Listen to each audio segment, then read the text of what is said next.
Hello students, today we will talk about the meaning of accounting principle. Accounting principle क्या होते हैं? Accounting principle are standardized rules, regulations set by the business. Accounting principles rules होते हैं, regulations होते हैं, guidelines जो कि एक बिजनेस को फॉलो करनी पड़ती है. जहां पर बिजनेस के ट्रांजैक्शंस के ऊपर जो भी रूल्स रेगुलेशंस लगते हैं वो अकाउंटिंग प्रिंसिपल्स होते हैं. These are all accounting principle. Now we will talk about the kinds of accounting principle. There are two categories of accounting principle. First is accounting concept and second is accounting convention. These two accounting concepts and accounting convention, we will read these two things. First of all, we will read about the accounting concept. What is accounting concept? Accounting concepts are basically these rules and regulations whatever an accountant must fix on their business. Like if we will say all people, to make more meaningful, most of the accountants have agreed on a number of concepts which are usually preparing for financial statement. To make financial statement a better way, to make these financial statement, we use accounting concept. Accounting concepts are basic concepts. Whether there is any business, there is any enterprises, everyone has to follow these basic concepts. To make financial statement, we have to follow these accounting concepts. If we will talk about the Accounting Standard 1 by ICAI, there are three fundamental concepts. First is a going concern concept, second is a consistency concept, and third is a accrual concept. Now, first of all, we will discuss about these three concepts. Rather than there are more concept also, these are also other accounting concept. First of all, business and entity concept, money measurement concept, accounting period concept, cost concept or historical concept. Eighth, dual aspect concept, revenue recognition concept. And 10th is a matching concept and 11th is objectivity concept. These are basically concept which we use in accounting. Now we can see like there is a going concern concept. Business shall continue for a foreseeable future. That is a going concern concept. Consistency. Business has to be consistent. If business is a consistent, then we can make our business properly successful. Accrual.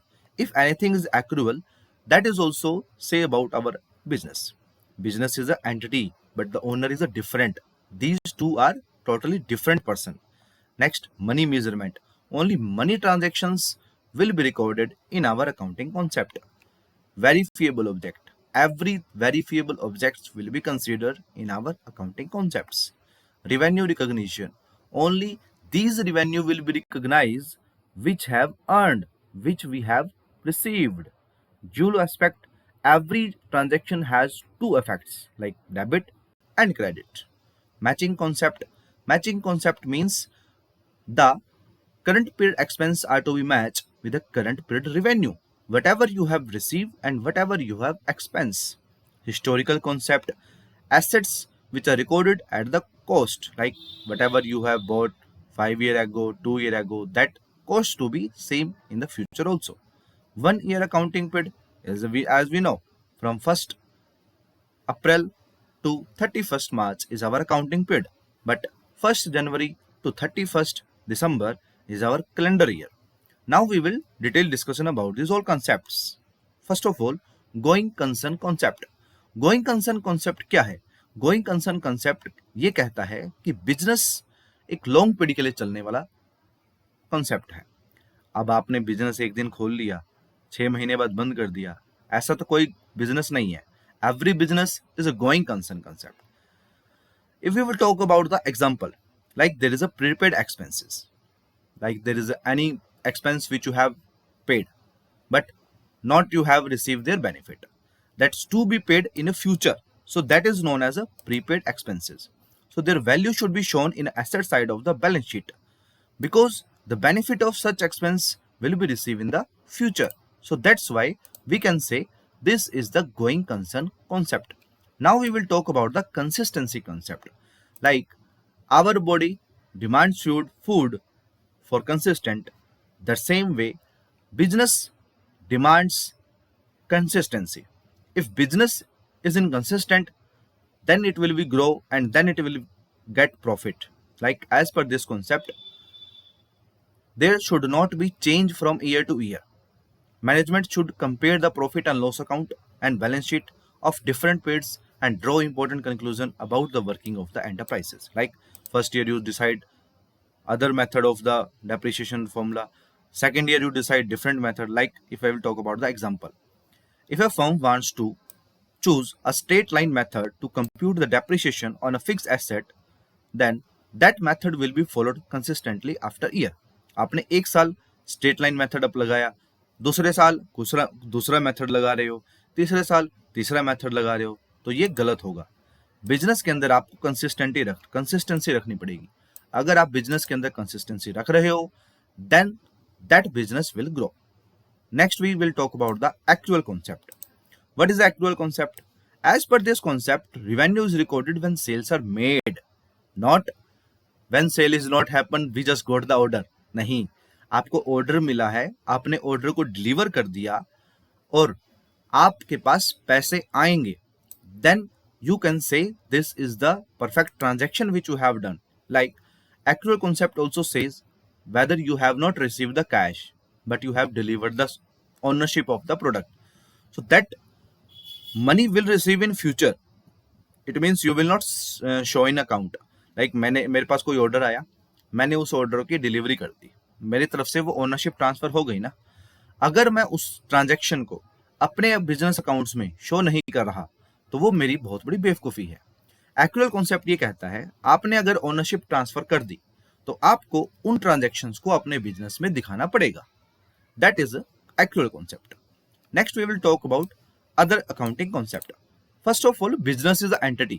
Business is different from yourself. Like according to concept, a separate unit from its owner. Like my name is Rohit. I am a separate from my firm. Like I have my firm. So my firm, like whatever the money has given by me, like some money has given by me to my firm, that firm is liable to pay me that money whatever I have invested in him. Like मैंने कोई पैसा दिया है अपने business को, तो उस business की लाइबिलिटी बनती है कि वो पैसा मुझे वापस दे. तभी तो जो इन्वेस्टमेंट होती है या कैपिटल होती है वो लाइबिलिटी साइड में आती है. So that's why the owner is treated as a creditor of the business. इसीलिए हम बोलते हैं जो कैपिटल इन्वेस्टमेंट की जाती है वो क्या होती है, लाइबिलिटी होती है. Next, concept is applicable to all form of business organisation. चाहे वो सोल प्रोप्राइटरशिप हो, चाहे वो पार्टनरशिप हो, सभी के अंदर जितनी भी प्रकार की इन्वेस्टमेंट होगी वो कहाँ जाएगी, वो लाइबिलिटी साइड ही जाएगी. Next we will talk about the money measurement concept. Only money measurement concept says that only money related transaction will be recorded. Like partners के बीच में झगड़ा हो गया, वर्कर्स ने स्ट्राइक कर लिया, इन चीजों को हम हमारे अकाउंट्स में नहीं दिखाते. हम सिर्फ वही ट्रांजेक्शंस दिखाते हैं जो मनी से रिलेटेड होती हैं. Next we are having accounting period concept. Accounting period concept क्या बताता है? ये कॉन्सेप्ट बताता है कि जो हमारा अकाउंटिंग पीरियड है वो 1 साल का है, जो कि 1 अप्रैल से स्टार्ट होता है और 31 मार्च को एंड हो जाता है. अगर हम बात करें कैलेंडर ईयर की, कैलेंडर ईयर हमारा 1 जनवरी को स्टार्ट होता है और 31 दिसंबर को खत्म हो जाता है. Next we will talk about cost concept. Cost concept क्या बताता है? कॉस्ट कॉन्सेप्ट ये बताता है कि whatever the cost you have incurred, that will be termed as the cost concept. Like whatever the item you have purchased 1 year ago, 2 year ago, like we will talk about the example, like business purchase a machinery for 10 lakh. हमने कोई machinery खरीदी 10 लाख रुपए की. It will be recorded in the books at the figure. तो हमें उसको 10 लाख का दिखाना पड़ेगा. अब मार्केट में उसकी वैल्यू कम भी हो सकती है और मार्केट में उसकी वैल्यू ज्यादा भी हो सकती है. We don't know. That would not be recorded in the books of account. अगर मान लो आज 10 लाख रुपए की है, कल को वो 5 लाख की रह गई, नहीं, हमें उसको ऐसे माइनस नहीं करना. We will show there depreciation. हम वहां पर डेप्रिसिएशन चार्ज करेंगे. whatever the methods we have follow, whatever the straight line method या other methods we have the follow, on the basis of these methods we will charge the depreciation on investment, we will charge the depreciation on the machinery, then depreciation amount will subtract from that total investment, total पर machinery. ऐसा नहीं होगा कि आज machinery की कुछ value है तो हमने डायरेक्ट माइनस कर दी, नहीं, उसके ऊपर डेप्रिसिएशन चार्ज किया जाएगा. उस डेप्रिसिएशन के अकॉर्डिंग उसकी वैल्यू को कंसीडर किया जाता है. Next we will talk about the dual aspect concept.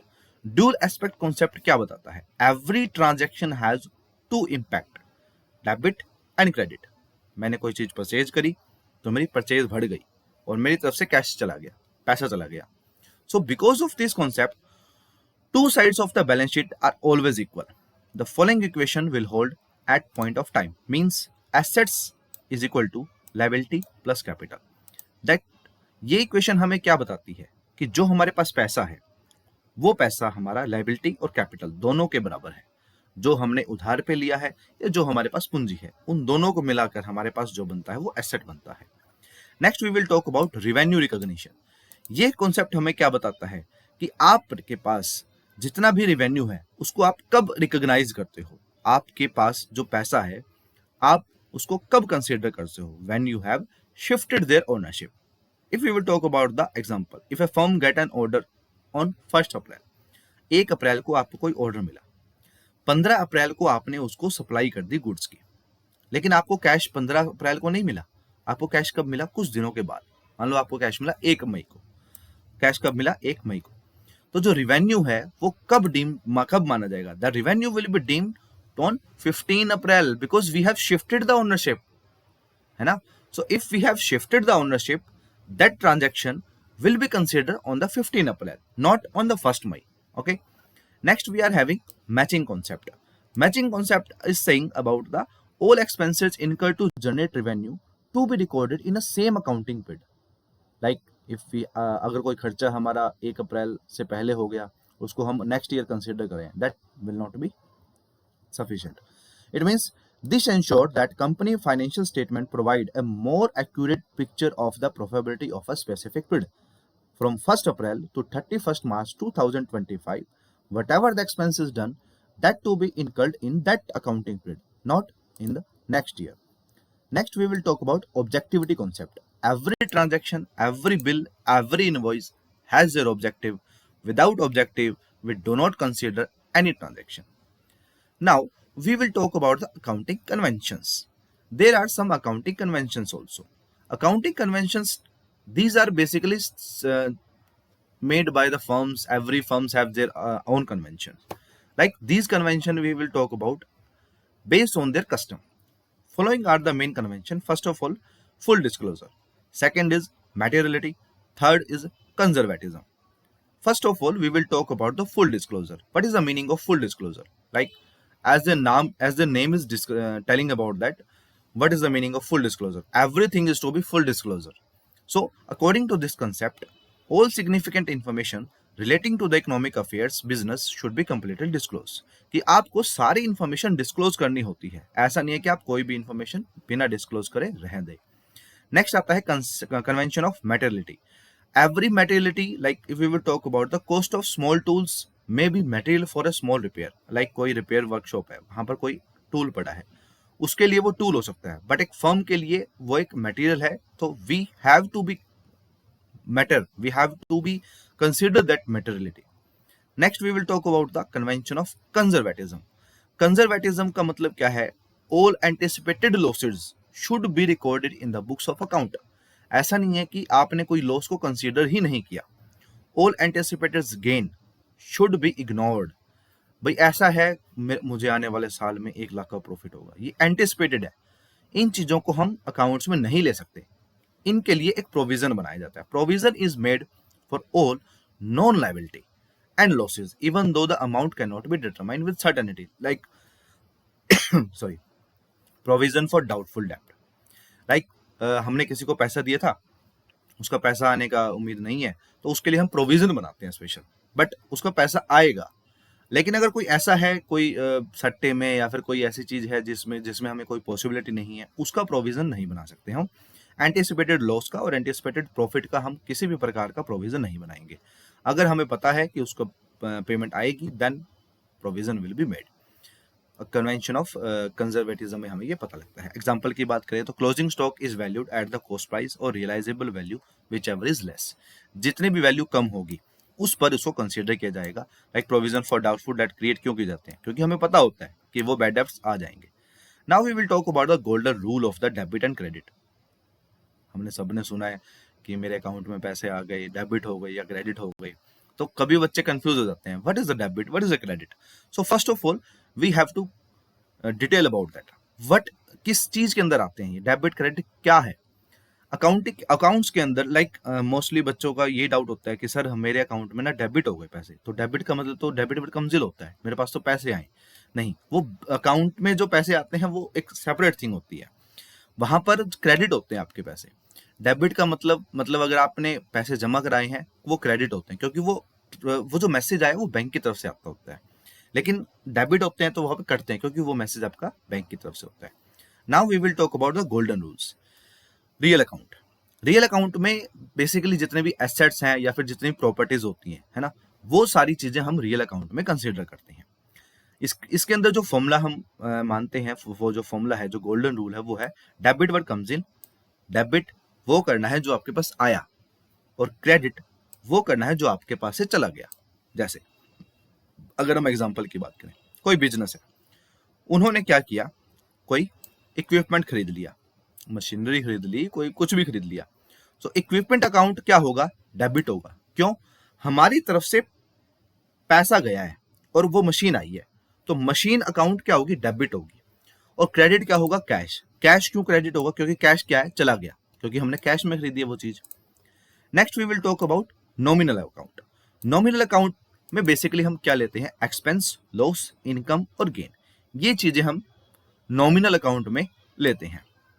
इसका गोल्डन रूल क्या है? डेबिट और एक्सपेंस एंड लॉस, जो भी खर्चा हो गया या जो भी नुकसान हो गया वो सारा डेबिट करते हैं। क्रेडिट करते हैं इनकम और गेन को। ठीक है, इसमें हम एग्जांपल क्या डाल सकते हैं? इफ अ बिजनेस पे रेंट इन अ कैश। अगर मान लो मेरा कोई बिजनेस है, मैंने कोई दुकान ले रखी थी, रेंट पे थी, तो रेंट अकाउंट डेबिट होगा और कैश अकाउंट क्रेडिट होगा। क्यों? क्योंकि रेंट क्या है? रेंट मेरा एक्सपेंस है। रेंट क्या है? एक्सपेंस। तो एक्सपेंस क्या होता है? डेबिट। डेबिट और एक्सपेंस, इट मींस रेंट की मैंने पेमेंट कर दी ना, तो रेंट अकाउंट इज डेबिटेड। और गया क्या है? कैश गया है। कैश क्या था? मेरा गेन था या मेरी इनकम थी। तो डेबिट होगा रेंट अकाउंट और क्रेडिट होगा cash account. Now we will talk about the personal account. Personal account में कौन सी चीजें आती हैं? इंडिविजुअल की, ऑर्गेनाइजेशंस की, अकाउंट्स की, ये सारी चीजें हम, कैपिटल है या क्रेडिटर है, ये सारी चीजें हम पर्सनल अकाउंट में लेते हैं। और पर्सनल अकाउंट का फॉर्मूला क्या है? डेबिट द रिसीवर और क्रेडिट द गिवर। किसी के पास पैसा आया तो वो डेबिट, किसी ने पैसा दिया तो वो क्रेडिट। एग्जाम्पल की बात करें, when a business start with a cash, cash account is debited and capital account is credited. क्यों? क्योंकि कैपिटल क्या है? कैपिटल फर्म के अंदर आई है। डेबिट द रिसीवर, किसने रिसीव करी? कैपिटल अकाउंट में। और गया क्या है? मतलब गिव, देने वाला, मतलब दिया क्या गया है? कैश दिया गया है। So cash is debited. It means capital account जो है हमारा वो बढ़ गया, so capital account is credited, and cash जो है हमारा वो कम हो गया, सो that's why cash account is debited. Okay, there on the basis of that there we have a diagram, types of account, three types of account we are considered: real account, personal account and nominal account। Real account में सारी assets लेते हैं हम, personal account में हम parties लेते हैं, nominal account में हम प्रॉफिट एंड लॉस की सारी चीजें लेते हैं। इसमें रियल अकाउंट में बात करें तो टेंजिबल और इनटेंजिबल दोनों चीजें आती हैं। टेंजिबल जिनको छुआ जा सकता है, इनटेंजिबल जो छुई नहीं जा सकती, जैसे गुडविल। पार्टीज में डेबिटर और क्रेडिटर हमारे पर्सनल अकाउंट में आते हैं। कौन सी आइटम है जो प्रॉफिट एंड लॉस में आएगी? इनकम और एक्सपेंस हो सकता है। रियल अकाउंट का रूल क्या बोलता है? Debit word comes in, credit word goes out. Personal account का रूल क्या बोलता है? Debit the receiver, credit the giver. And nominal account का रूल क्या बोलता है? Debit all expense and loss, credit all income and gain. This all was the types of accounting